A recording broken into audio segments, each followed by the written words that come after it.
Welcome, visitor, to where Spartan boys become Spartan men.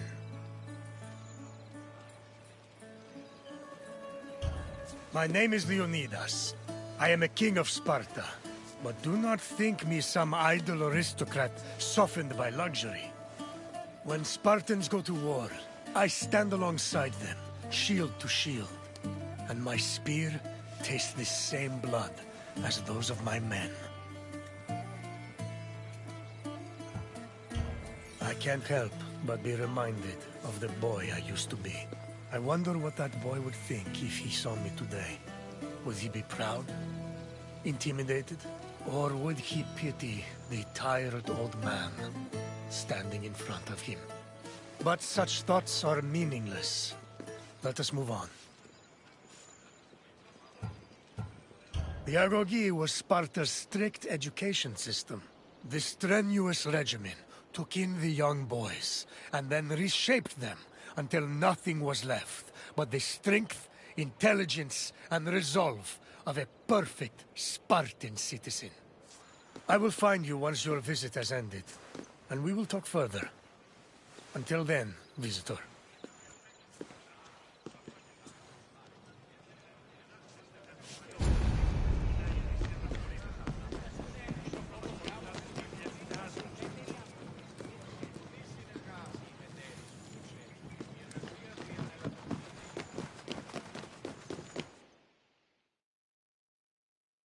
Sparta was a Greek city located in the Peloponnese. It differed from other cities of the time in that it had no walls. Sparta originated as 4 neighboring villages: Patane, Limnes, Mizoa, and Cynosura, all of which shared the same political, military, and religious life. After 2 wars with the Messenians, the city's territory expanded even further. By the 5th century BCE, they allegedly controlled almost half of the Peloponnese.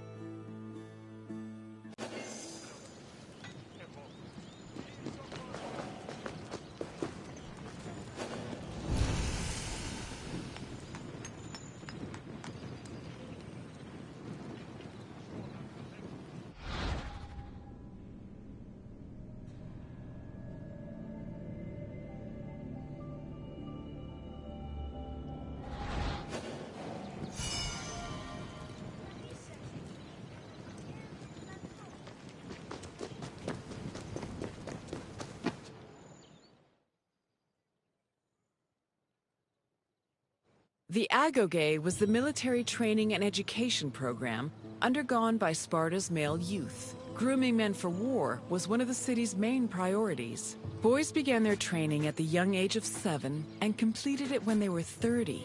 It has been said that Spartan infants were inspected for weakness shortly after birth. If they were deemed too sickly, they were thrown into chasms. However, this information remains unproven. The healthy boys were considered suitable for training.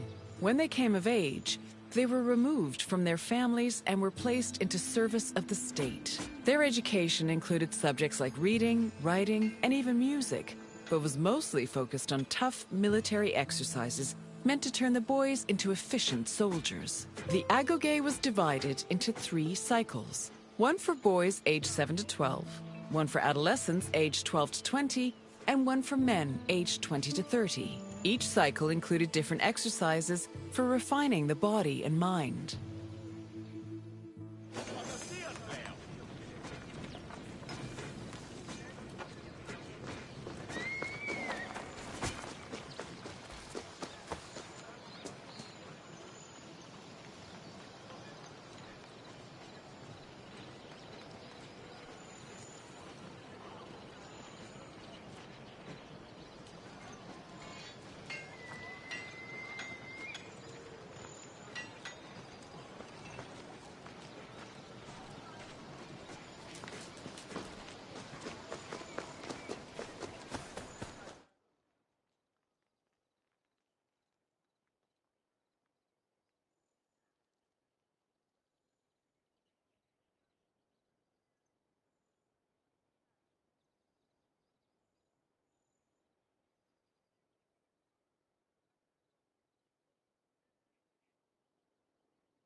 Sparta played a large role in defeating the Persians during the Greco-Persian Wars in the 5th century BCE.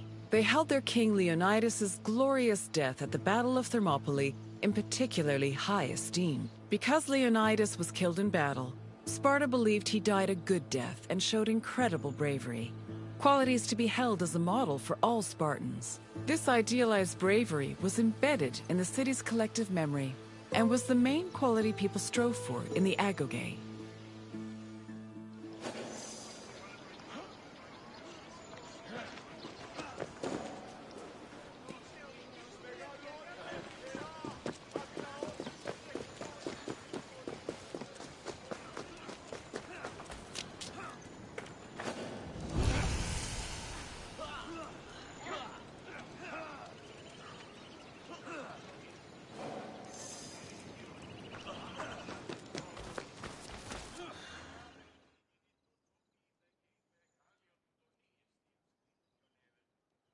The first cycle of the agoge focused on boys aged 7 to 12. Each of the boys had shaved heads and wore light clothing.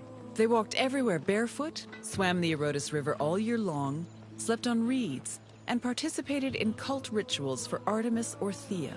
The boys were grouped into herds, or agoli, and were supervised by older adolescents. Once they reached the age of 12, they entered the second cycle of the agoge, which aimed to integrate them into the society of citizen soldiers.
The agoge's second cycle included boys aged 12 to 20. When they reached the age of 20, the young men were dubbed Erinyes and could officially serve as hoplites in the Spartan army. Until the age of 30, Spartan men lived in communal mess halls called Siskeneia. From the age of 22 onward, they were permitted to start a family, but 30 was viewed as a more appropriate age to get married. Spartan men served in the military until they turned 60, when they were designated as elders, or gerontes. However, many were known to continue serving anyway, such as King Archimedes III, who fought in the army until he was killed in battle at the age of 62.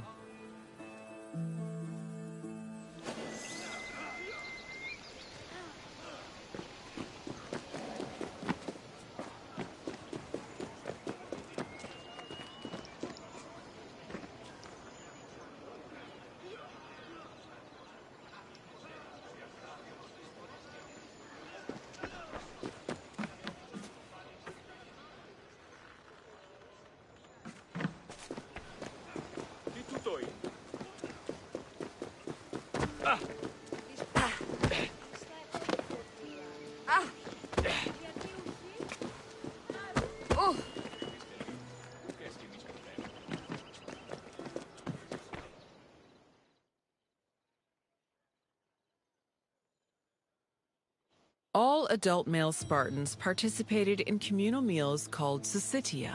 The attending Spartans contributed different kinds of food on a monthly basis, in addition to a small sum of money to pay for meat. Each man was entitled to one portion of a meal, with the exception of the kings, who received 2 portions. Syssitia attendance was mandatory for every Spartan fortunate enough to be part of the group. The meals had great political significance. According to Xenophon and Plutarch, the syssitia was designed to foster a sense of equality between citizens. It also demonstrated the self-restraint and moderation of Spartan society. But in reality, the syssitia only increased the differentiation between the rich and the poor. Those who could not afford to contribute to the communal food not only missed their meals, but also lost their right of citizenship.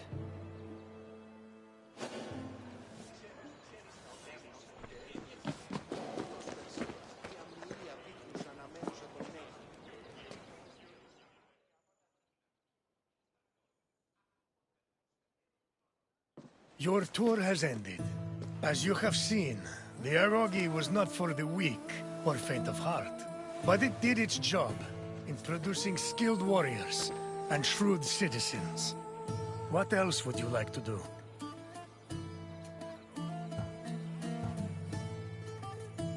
So you think you are ready for a test?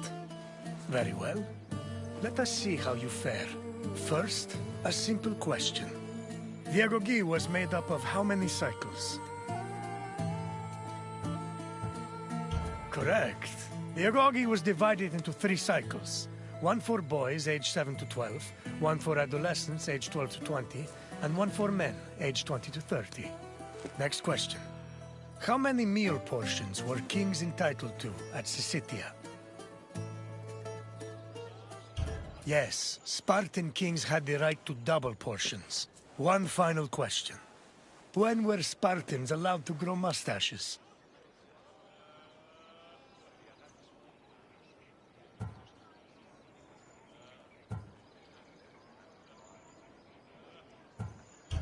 True, Spartan elders had freedom to grow facial hair, but they were allowed to do so long before reaching 60. Keep trying. Yes! Once a Spartan man was over 30, he was allowed to adorn his face with a glorious display of manhood. Impressive, visitor. You should be proud. As you wish. Come this way.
Welcome, traveler, to the site of the legendary Battle of Marathon.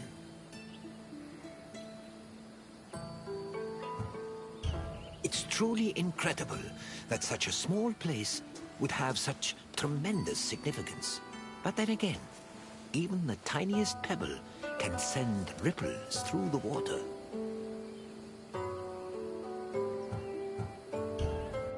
Marathon was the location of one of the greatest battles in Greek history. It was here where Athenians made a stand against the might of an imposing Persian fleet.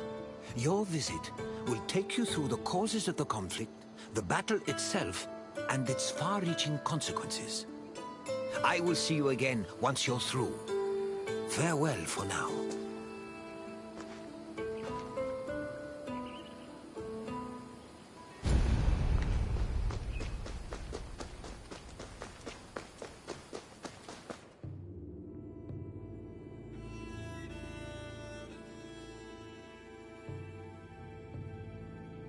In 490 BCE, 600 Persian triremes landed on a beach 35 kilometers north of Athens.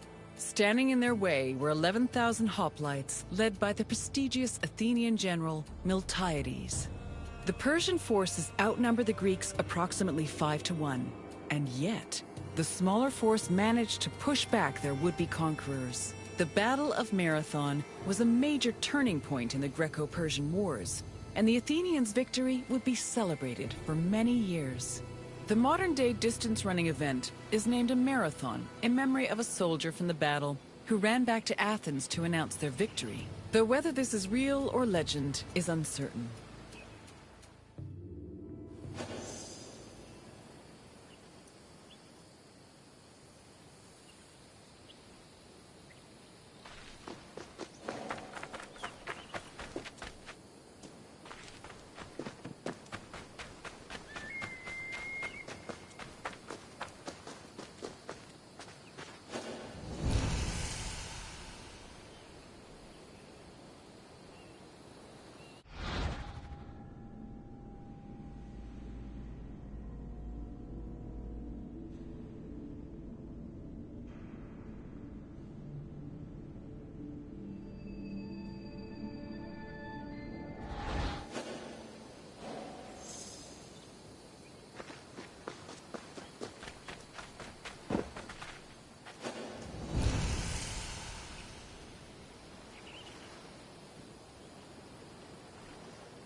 The Persians wanted to invade Greece in part due to its rich silver mines. In 545 BCE, they came closer to this goal after their victory over Croesus, the king of Lydia. The victory forced some Greek populations in Asia Minor to surrender and gave the Persians a solid foothold to carry out a large-scale invasion. In 494 BCE, the city of Miletus revolted against its Persian rulers. They were aided by Athens and the nearby city of Eretria, and even burned down an important Persian temple. The Persian king Darius was enraged by their sacrilege, and in 491 BCE, sent messengers to the Greek cities demanding their submission. Athens and Sparta killed the Persian messengers, goading Darius to invade. The Persians began their attacks, first capturing the city of Naxos and enslaving its inhabitants, then taking the city of Eretria. Filled with confidence from their string of victories, the Persians set their sights on Athens.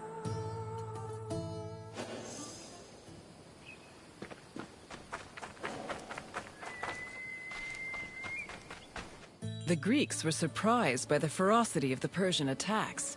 Seeking aid against the upcoming invasion, Athens was forced to appeal to other cities for help. In a surprising move, they asked for aid from Sparta, known for having the strongest army in Greece. The Spartans agreed to the request, but they were unable to send reinforcements in time due to the religious feast of Apollo Carneos, which forbade them from leaving their city until the next full moon. The only extra help Athens managed to acquire was from the small Boeotian city of Plataea, which sent an additional 1,000 hoplites. This was the first time in Greek history that their entire civilization was under attack from an external invader.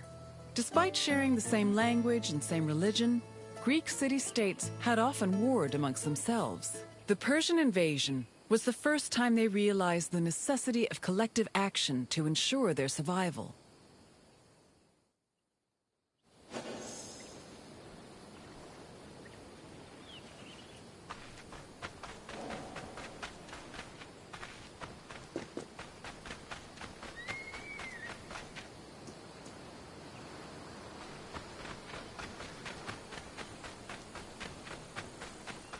The Persian fleet originally planned to land at the port of Phaleron. However, the exiled Athenian tyrant Hippias, who sided with the Persians, advised them to land at Marathon instead, where it would be easier to deploy cavalry. The Athenians were unaware of the Persian battle plans and left Marathon undefended. This allowed the Persians to quietly set up camp on the beach while Athens scrambled to mount a defense.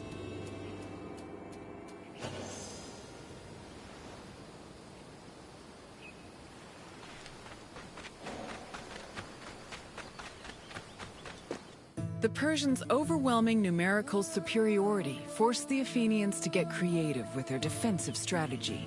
The city sent 10,000 hoplites, along with the extra 1,000 Plataean reinforcements, to a hill located above the Persian encampment. Once in position, Athenians had to decide whether to wait for the Persians to attack or to strike them first. Athens' strategists believed the former option was better, but the general Miltiades believed a first strike was more advantageous, as the Persians had their backs to the sea. In the end, Miltiades' opinion prevailed, and the Greeks made their move.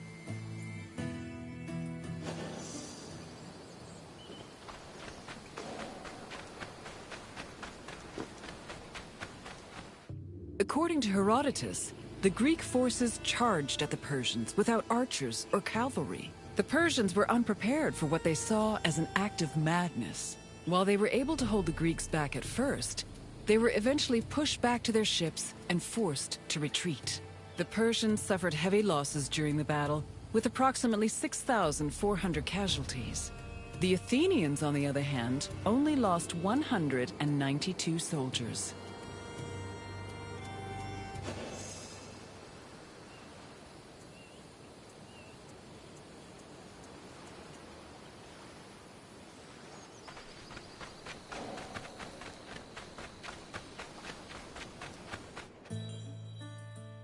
The victory at Marathon was considered miraculous.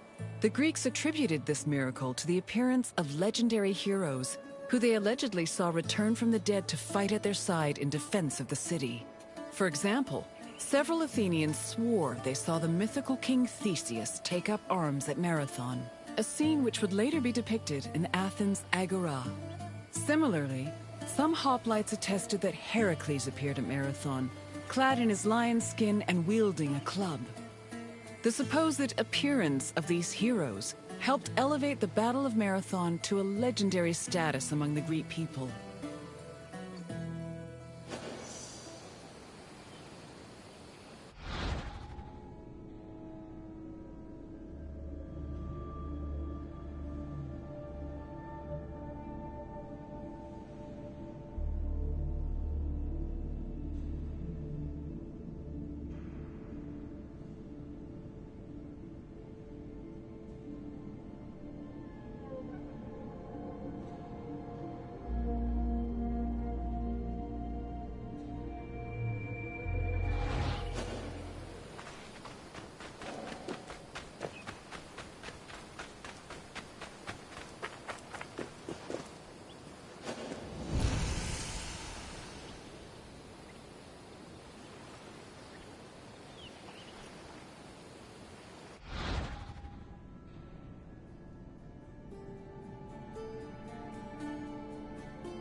After the Persians fled Marathon, they tried to invade Athens by way of the Bay of Phaleron. However, this gave the Athenians time to return to their city and mount a proper defense. Fearing further losses, the admiral of the Persian fleet called off their attack, and the Persians returned to their empire. Darius was furious at the campaign's failure and decided to seek vengeance in a retaliatory expedition from both land and sea. Meanwhile, Sparta begrudgingly congratulated Athens on their victory.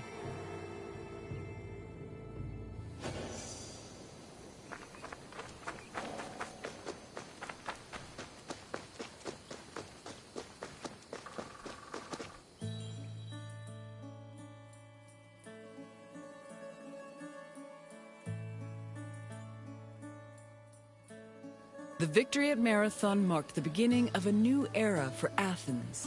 According to Herodotus, Athens' success at pushing back the Persians ranked them first in the ongoing competition between the Greek city-states. The Athenians immortalized their prestige by erecting monuments in both their own city and in Delphi. The Battle of Marathon was also perceived as a blow against tyranny. Tyranny went from being perceived as a simple flaw in authoritarian excess to major treason against the homeland, a sin that rulers would take great pains to avoid being accused of. This helped consolidate the institution of democracy for the next 2 centuries.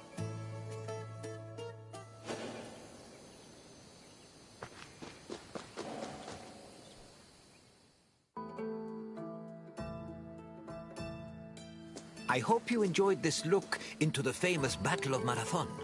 It was not only a major turning point in the history of Athens, but also for all of Greece. Its repercussions would be felt for many years to come. Is there anything else you'd like to do? Of course. Let's start with a simple question.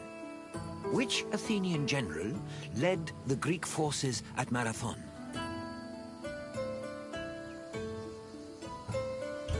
Correct.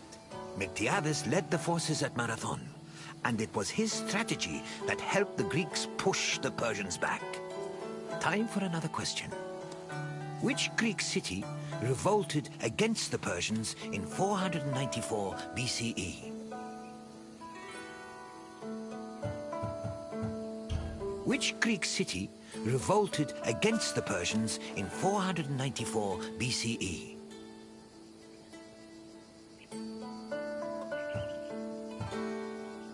Marathon was the site of the battle between the Greeks and the Persians, but it did not revolt. Try again.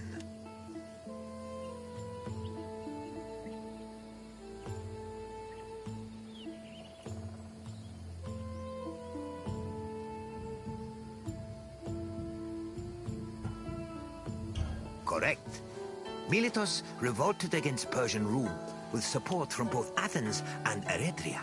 One more question. Which other Greek city aided Athens at Marathon?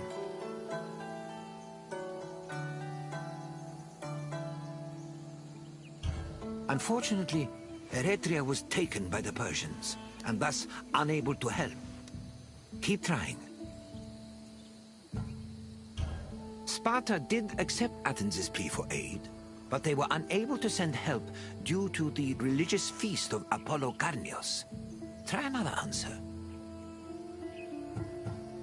Yes, Plataea sent 1,000 Obides to aid the Athenian forces.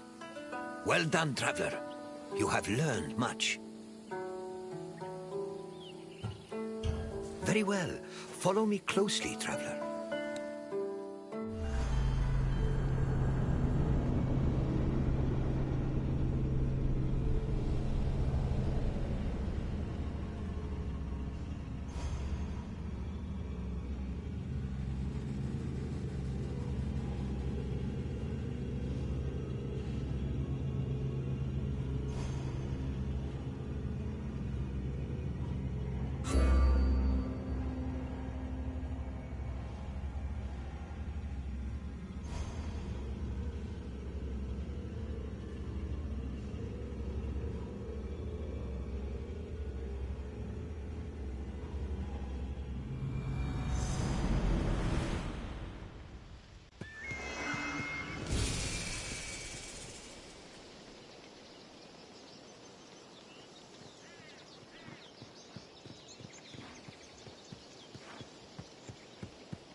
Welcome, visitor, to Thermopylae. Thermopylae stirs many feelings in my heart. Rage at the Persians' arrogance. Regret that I could not do more. But mostly, I feel proud. Proud of my city, and of my men, who fought to protect the very soul of the Spartan people. For those few fateful days, they were my brothers. I miss them all. Thermopylae was where a courageous group of Spartans stood amongst other Greek soldiers and held off the forces of King Xerxes, the Persian. When you're done, find me and we'll speak more.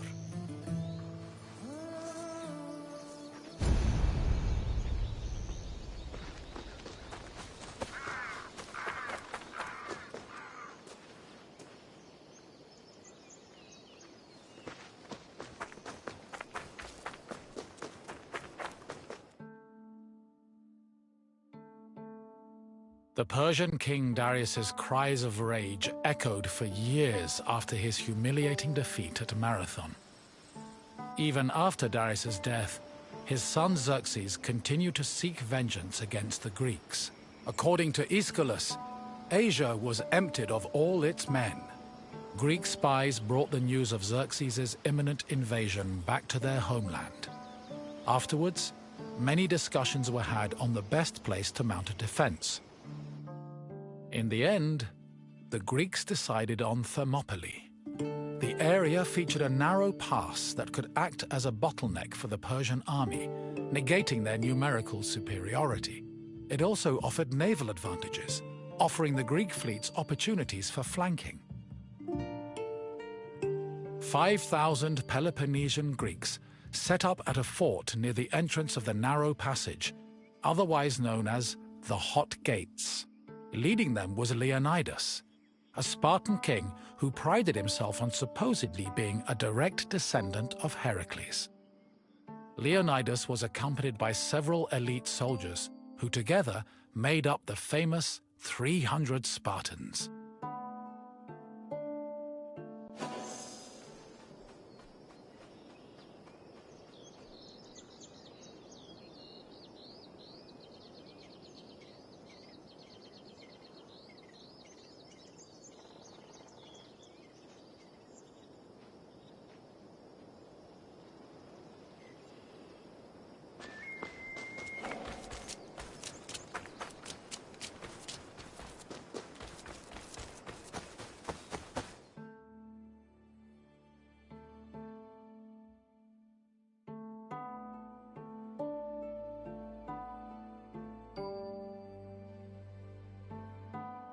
The Persian army arrived in the summer of 480 BCE, preceded by a flood of rumors regarding their strength and numbers. It was claimed they consumed 6,000 tons of wheat every day, and that they dried every river and brook they passed to quench their near-insatiable thirst.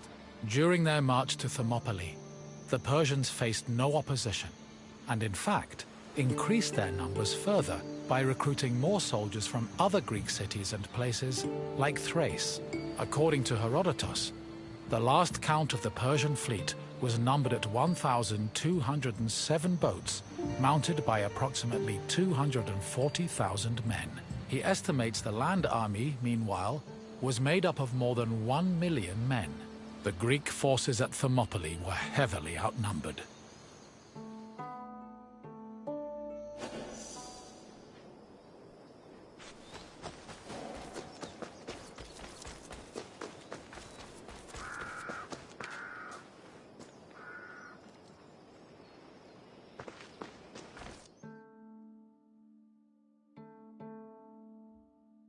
Xerxes believed that at the sight of his massive army, the Greeks at Thermopylae would flee in terror. Instead, they deliberated. The majority of the Peloponnesians wanted to engage the Persians on the Isthmus of Corinth. Leonidas, meanwhile, believed it was wiser to stay put in Thermopylae. While the Greek forces debated, a Persian horseman was sent to spy on the enemy. He returned to Xerxes with surprising news. Not only were the Greeks not fleeing, but the Spartans guarding the fort were exercising and combing their hair. A far cry from the fearful soldiers Xerxes expected. To increase the pressure on the Greeks, Xerxes waited 4 more days, then attacked on the 5th. The Persians faced heavy resistance and suffered many losses, and Herodotus says Xerxes leaped 3 times from his chair, seized with fear for his army. The following day proved to be just as difficult for the Persian forces, and the Greeks continued to stand their ground.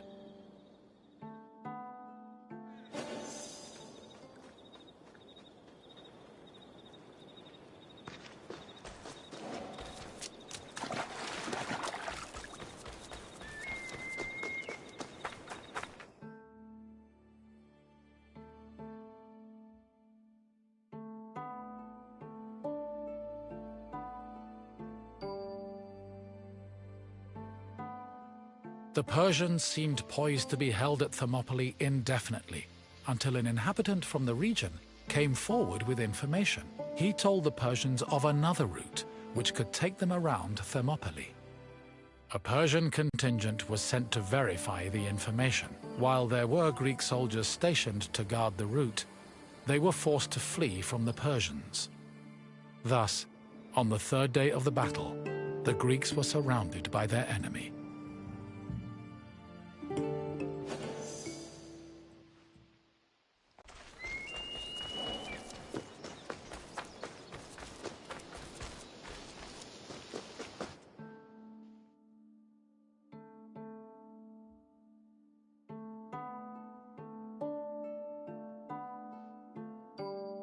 With the Persians both in front of and behind them, the Greek forces at Thermopylae realized they had 2 choices: flee to live another day, or stand and fight till their last breath. Most of the Greeks chose the former option, but some stayed, including Leonidas and his 300 Spartans. For the Spartans, dying a glorious death was one of the highest honors they could achieve. The few members of Leonidas's Spartans who did not participate in the last stand at Thermopylae felt that they had missed an opportunity for honor and either committed suicide or continued living under the mockery and disgust of their fellow citizens. The Spartans' last stand was not only for glory, though. Had they not held off the Persians, the Greeks' retreating forces would probably have been cut down by enemy horsemen.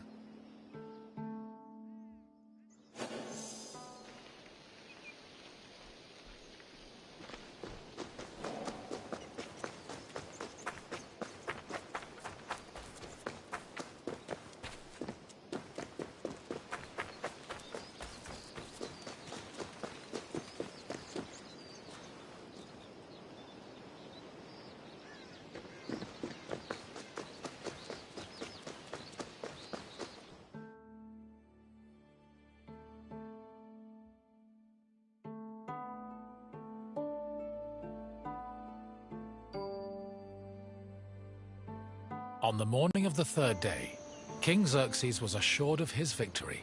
However, that victory did not come easy. King Leonidas himself fell in battle, and a furious fight broke out around his body. The Spartans fought to the last man, and when they had all been slain, Leonidas's body was brought before Xerxes. According to Herodotus, Persians usually honored the most courageous warriors, even if they were enemies. However, Xerxes was so consumed by rage at the Spartans' resistance that instead he cut off Leonidas's head and ordered it impaled on a stake. A statue of a lion was later erected on the hill of the Spartans' last stand in honor of Leonidas's bravery.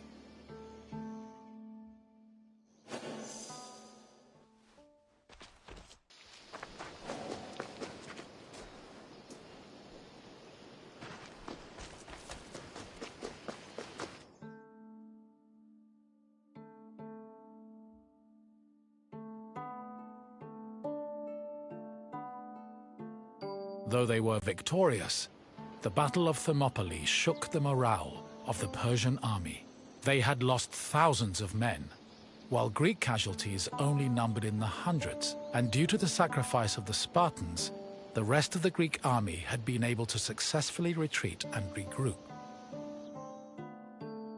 As a result, even as Xerxes set up camp at the foot of Athens' Acropolis, ready to get revenge for his father's humiliating defeat at Marathon, the Persians were more anxious than confident. They were more aware than ever that the Greeks did not fear them, and were ready to die defending their land.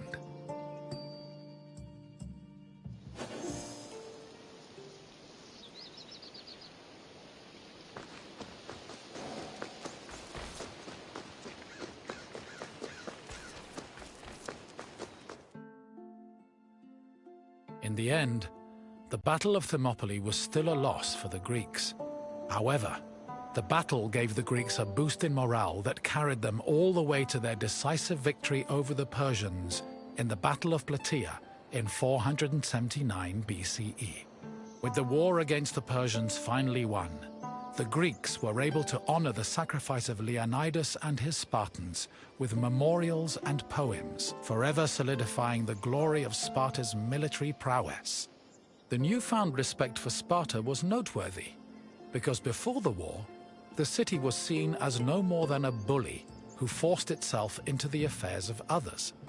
Thermopylae changed opinions of Sparta for the better, and gave them a legitimate claim to be one of Greece's most powerful and influential cities.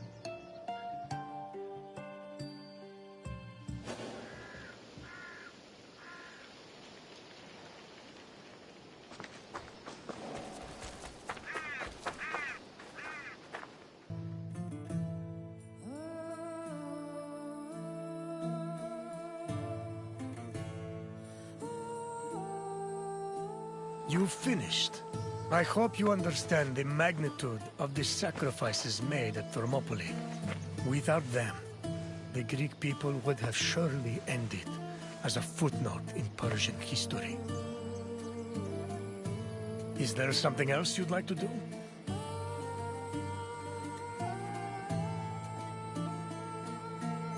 If you think you're ready, let's begin.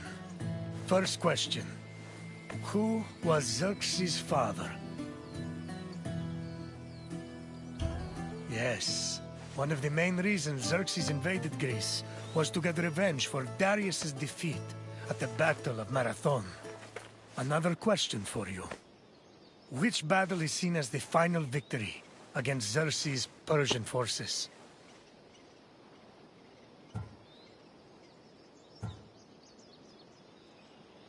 Correct.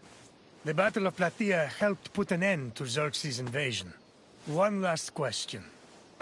How many Spartans fought at the Battle of Thermopylae?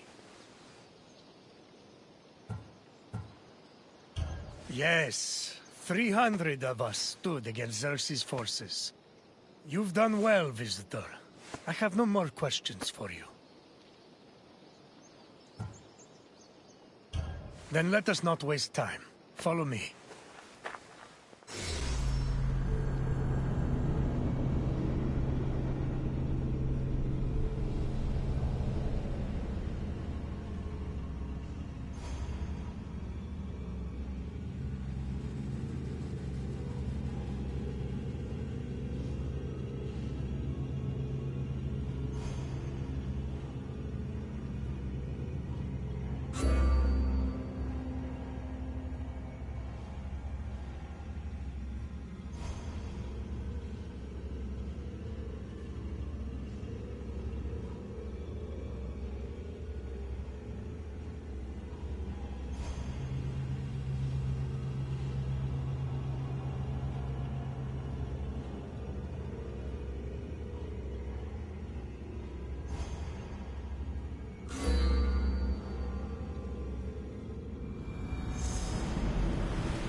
Welcome to Amphipolis, traveler.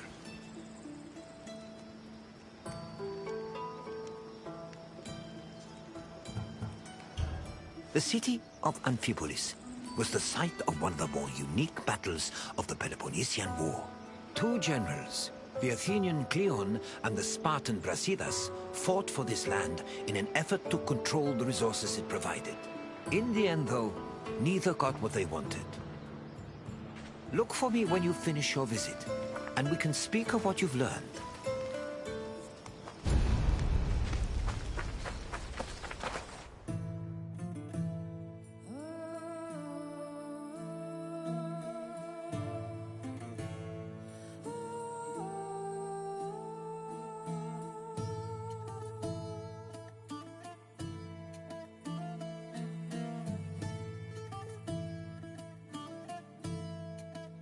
The land that would come to be known as Amphipolis was originally part of Thrace, a region inhabited by formidable semi-nomadic horsemen.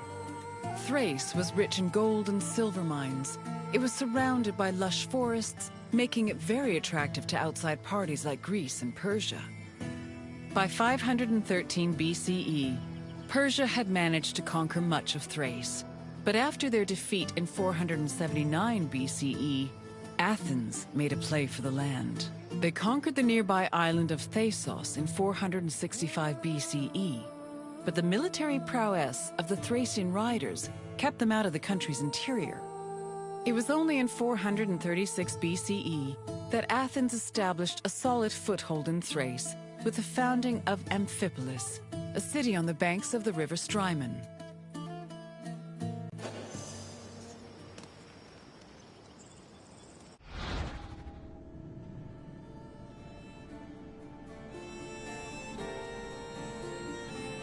The land that would come to be known as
During the Peloponnesian War, the Spartan general Brasidas sought a way to subvert Athenian power across the Greek world. He set his sights on capturing the coast of Thrace, hoping to seize the resources the area provided. Brasidas knew that many of the Greeks living in Thrace hated the greed and brutality of their Athenian neighbors and decided to take advantage of the situation. He set off on an expedition to Amphipolis, accompanied by 1,000 hoplites and 700 helots, and arrived before the city in the winter of 424 BCE. At Amphipolis' ramparts, Brasidas announced that he preferred to take the city peacefully and promised to allow safe passage to any inhabitants who wished to leave, in addition to sparing those who wanted to cooperate. This proposal was well received by the city's residents, and he was able to capture Amphipolis without striking a single blow.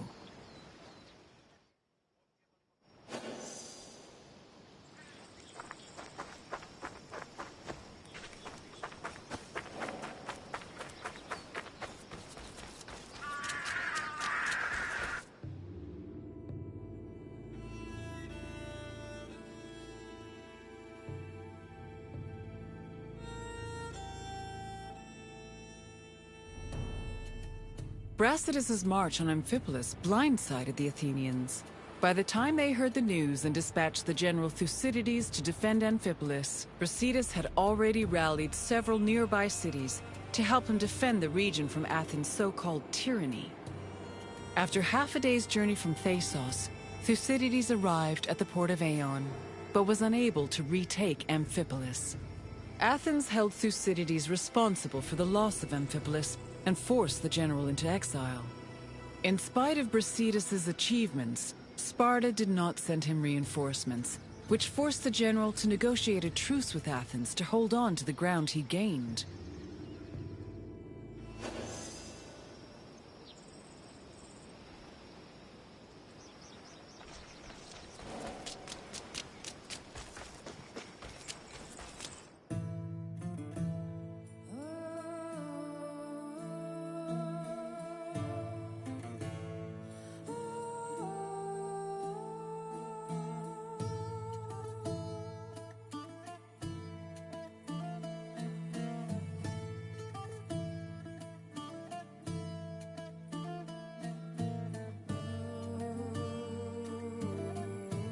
The matter of how to deal with Amphipolis divided Athens. The politician Nicias, as well as the city of Sparta, hoped that peace could be negotiated. However, the popular Athenian statesman and general Cleon wanted to continue fighting the war. Indecision continued until 422 BCE, when Cleon was elected as one of Athens' strategists. This decision made it clear that the city's people were in favor of war. The truce was ended, and Cleon began his journey to Amphipolis, retaking small towns that had been conquered by Brasidas along the way. On arriving at the port of Aeon, Cleon requested troops from the king of Macedonia. He also hired several Thracian mercenaries to bolster his force's numbers. Afterwards, all Cleon could do was wait for the remainder of his reinforcements.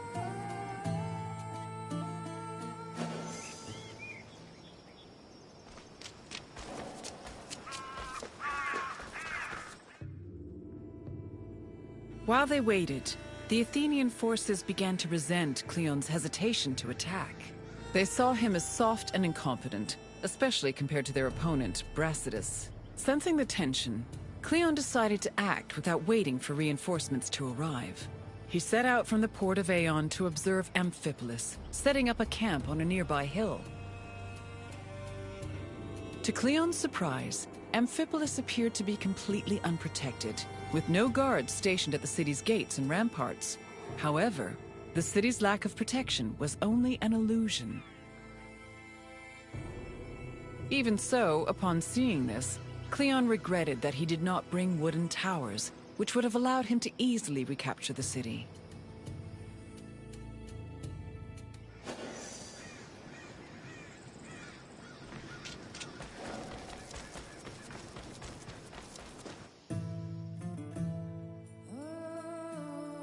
Brasidas positioned his own troops in a nearby wooded area to get a better view of Cleon's army. When the Athenians began moving to set up camp, Brasidas returned to Amphipolis. He believed his army was less well-trained than the Athenians and decided to rely instead on cunning tactics and Cleon's inexperience as a military leader.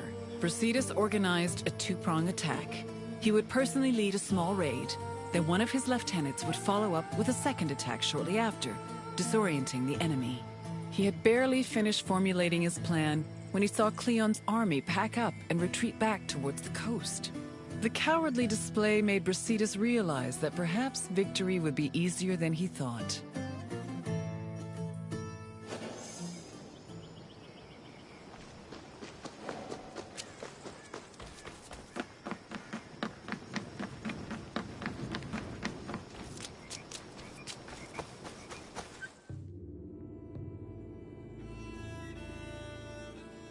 After seeing Brasidas' troops return to Amphipolis, Cleon decided to fall back to the port of Aeon and once again wait for reinforcements. Unfortunately, his exact orders were confusing and contradictory, which left the Athenian forces in disarray. Brasidas took advantage of this confusion and began his attack. Cleon's forces panicked, which made them easy prey for the Spartans. 600 Athenians were killed, while the Spartans only lost 7 men. Cleon's remaining forces took refuge in Aeon, where the bodies of their comrades were eventually returned to them, though only after being stripped of their weapons.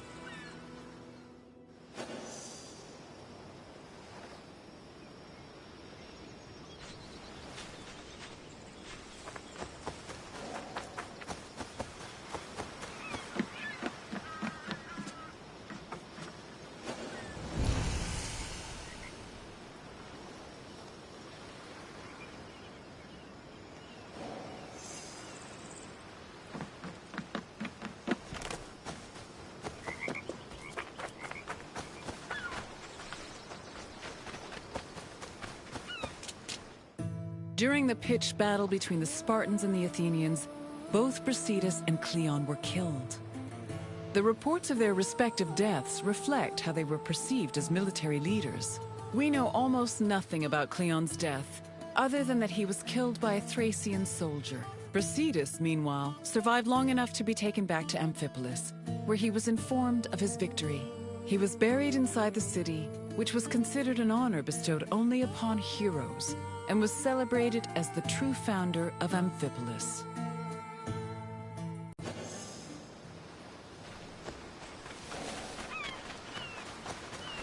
The Battle of Amphipolis temporarily put an end to the hostilities between Athens and Sparta. The Athenian forces returned to Piraeus, while Sparta called back the reinforcements they'd sent for Brasidas. The death of both Brasidas and Cleon encouraged the two cities to push for peace. The negotiations took time, but Sparta and Athens eventually agreed to return to the way things were before the Peloponnesian War. The resulting treaty became popularly known as the Peace of Nicias. Throughout the Greek world, it was mostly agreed that Sparta had lost the war, in spite of Brasidas' heroic efforts. The sentiment was rooted in the fact that Sparta had failed to end Athens' domination over Greece, something they had promised to do at the start of the war.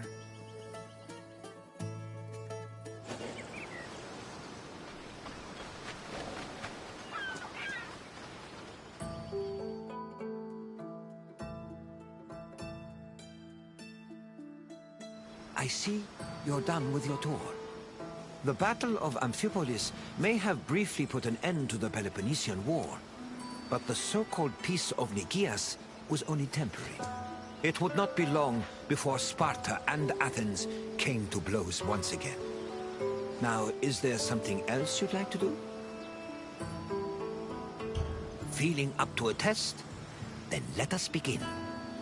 Which Athenian politician wanted to negotiate peace with Sparta?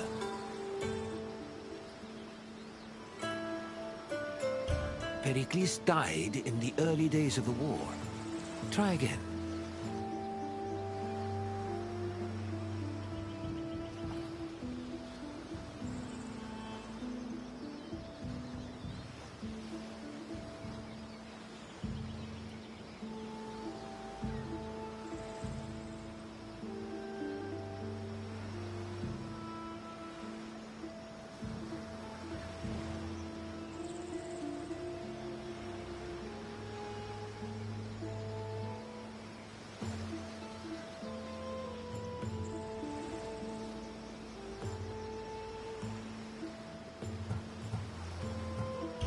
Correct. Nicias wanted to build on the truce that was negotiated after Brasidas captured Amphipolis. Now for the second question. Where did Thucydides and Cleon arrive before moving to retake Amphipolis?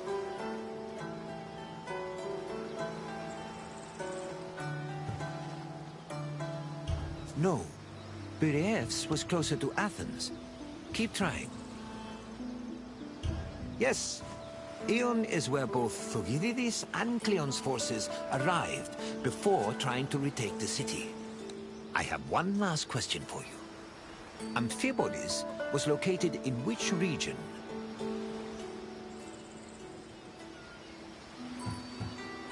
Yes, Amphipolis was located in Thrace.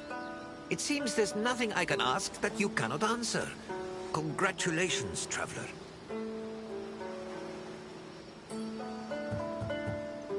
Very well. I hope you enjoyed your visit.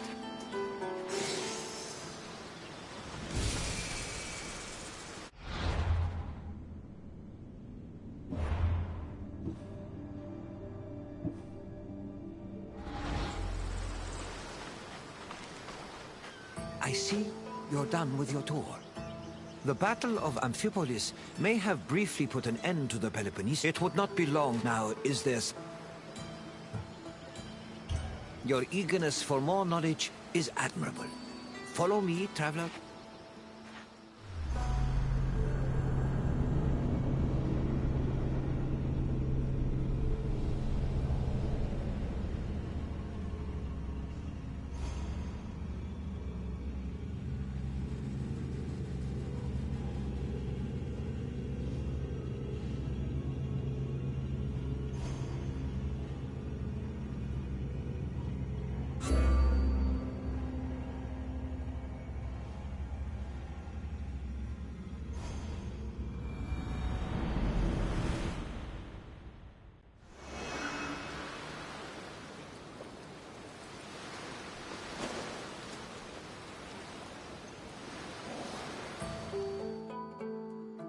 Welcome to Pylos, traveler.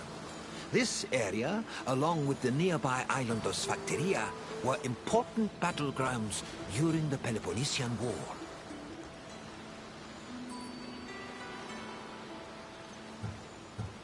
The Peloponnesian War was a great conflict between rivals Sparta and Athens. It lasted many years and cost a great number of lives on both sides. The battles of Pylos and Sphacteria occurred almost one after the other, and culminated with one of the most surprising outcomes in the entire war. But I will not spoil it for you. You'll have to experience it on your own. I'll wait for you at the end of the tour.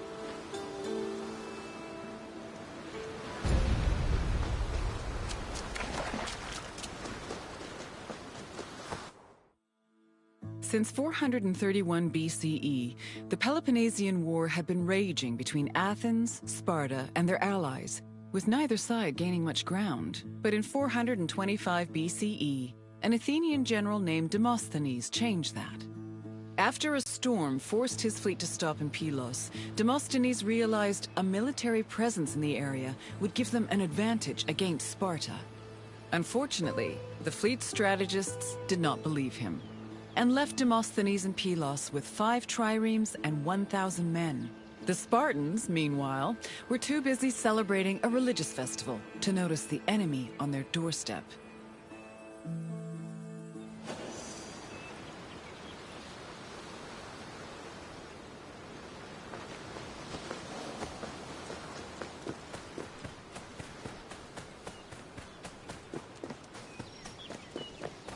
Once Sparta discovered the Athenian presence on Pylos, the Spartan king Agis mustered his troops and fleet.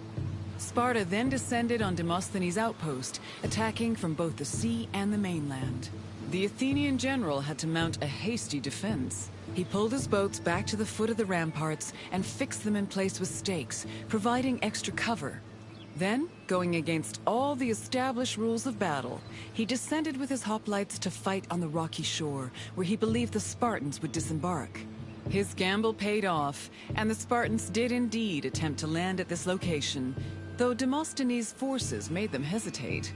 One of the Spartan leaders, Brasidas, decided to make the first move by ramming the rocks with his boat, exclaiming, "It's only a few planks." He paid for his actions when his shield slipped into the sea after descending from his boat, leaving him open to many blows. The battle raged on into the night and continued to the next day, remaining locked in a stalemate. However, on the evening of the second day, Athenian reinforcements arrived.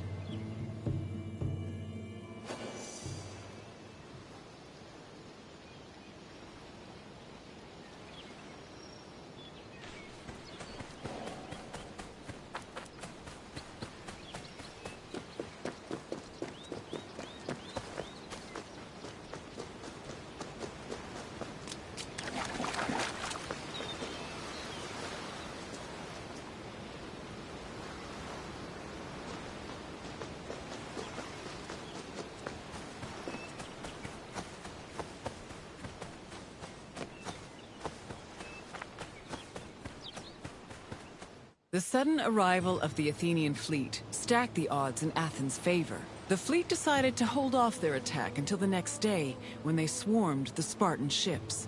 They successfully captured 5 enemy ships and damaged many others, cutting off access to the nearby island of Sphacteria. Then, to add insult to injury, the Athenians raised a stake hung with weapons they'd captured from the Spartans, including the shield of Brasidas. Meanwhile, the 420 Spartans on Sphacteria were trapped, and Sparta was completely helpless to rescue them.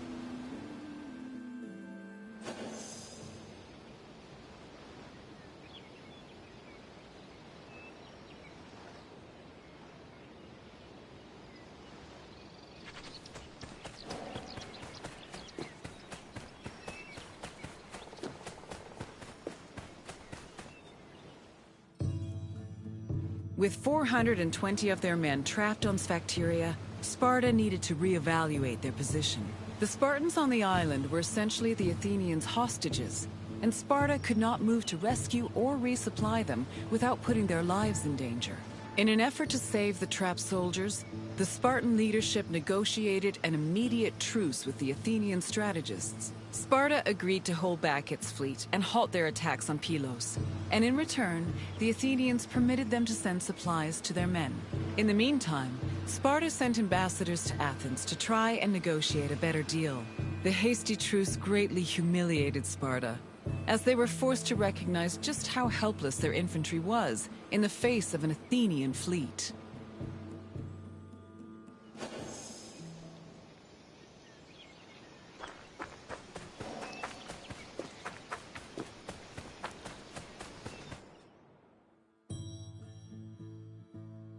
To bargain for the safety of their men, Sparta sent ambassadors to Athens to propose a cessation of hostilities. The ambassadors tried to emphasize that their situation was not a result of strategic incompetence or lack of strength, but rather plain bad luck.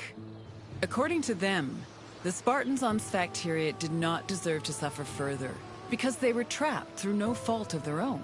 These statements provoked the ire of Cleon, a popular Athenian politician known for his populist speeches. Cleon insisted that the terms of negotiations be discussed openly before the assembly and the Athenian people, instead of in private. The Spartan ambassadors were not as comfortable with public speaking as the Athenians, so they decided to leave.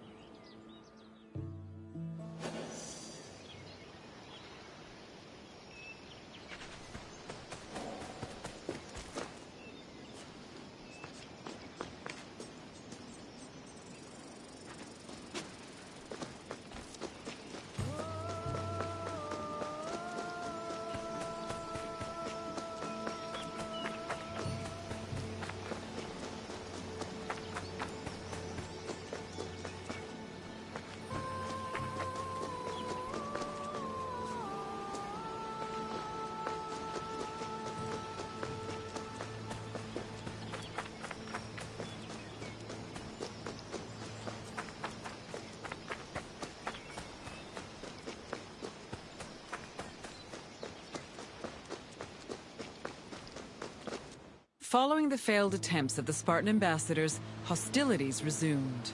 Back in Athens, Cleon took matters into his own hands. After being elected general, or strategos, he left to join the ongoing battle, accompanied by javelin-armed infantry and archers. With renewed strength and numbers, the Athenians landed on Sphacteria and engaged their enemy. The battle was hard fought, but they eventually managed to surround the remaining Spartans. It was then that Cleon invited the Spartans to surrender, as he hoped to return to Athens with prisoners.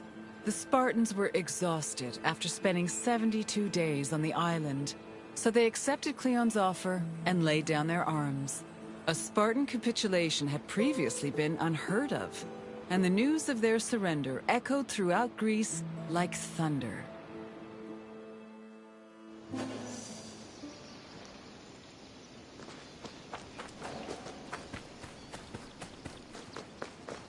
The Spartans' capitulation completely changed the course of the Peloponnesian War. Athens used their new prisoners of war as leverage and threatened to execute them if Sparta ever returned to pillage their lands. This gave the Athenians the freedom to conduct their own raids, which were aided further by their eventual seizing of the island of Kythera. Sparta tried to negotiate for peace, but were unsuccessful. Cleon, meanwhile, was emboldened by his victory and continued to gain popularity with the Athenian people. Popularity that translated to power.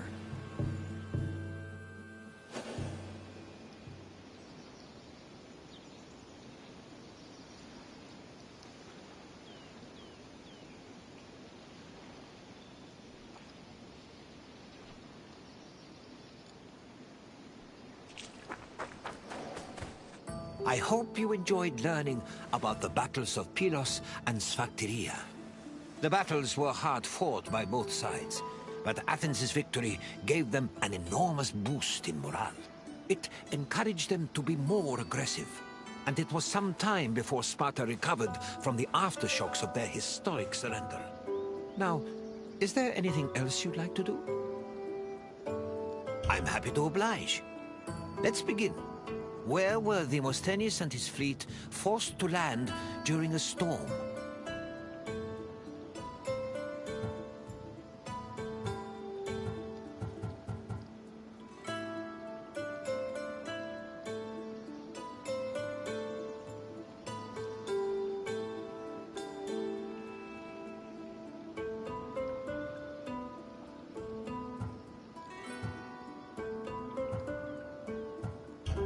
Yes, Demosthenes landed at Pylos, where he was inspired to set up an outpost.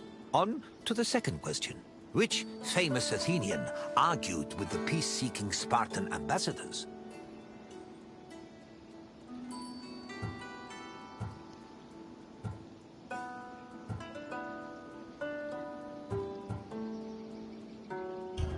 Correct. Cleon demanded the terms of the peace be discussed in front of the Athenian assembly, which greatly dissuaded the ambassadors. One last question. Which Spartan general rammed Pylos with his ship? Correct. Brasidas ordered his ship to ram the rocks and lost his shield in the process. You've passed the test. Well done, traveler.